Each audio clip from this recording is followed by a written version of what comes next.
করে রমজানের প্রথম দিনেই যখন আমরা শুনতে পাই রমজান শুরু হচ্ছে, তারাবি হবে, তার আগে আমরা শুনতে পাই যে মহাসড়কে যে চাঁদাবাজি হয়, দীর্ঘদিন যেটাকে আমরা চাঁদাবাজি বলে জেনে আসছি, সেটা নাকি আপোষে লেনদেন, কোনো চাঁদাবাজি নয়।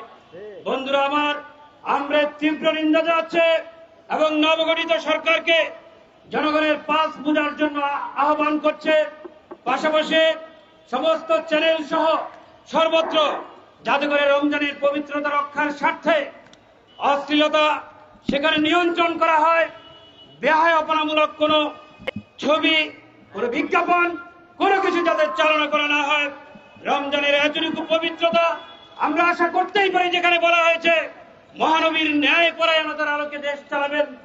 আল্লাহ রাব্বুল আলামিন বলেছেন, স্পষ্টভাবে বলেছেন, ফালা ইউরাব ফালা রাব্বিকা ওয়া রাব্বিকা লা ইউমিনুনা হাত্তা ইউহাক্কিমুকা ফীমা শাজারা বাইনাহুম। বন্ধুরা আমার, ওই লোকদের কোনো ঈমান নাই যারা মহানবীর দেওয়া ফয়সালা মতো ফয়সালাকে যারা মানে না। সুতরাং যারা ঘোষণা দিয়েছেন মহানবীর ন্যায় পরায়ণতার আলোকে দেশ চালাবেন, আমরা প্রথম দাবি জানাচ্ছি রমজানের পবিত্রতা রক্ষা করে আপনারা ন্যায় পরায়ণতার সেই আপনাদের আগ্রহ প্রকাশ করুন।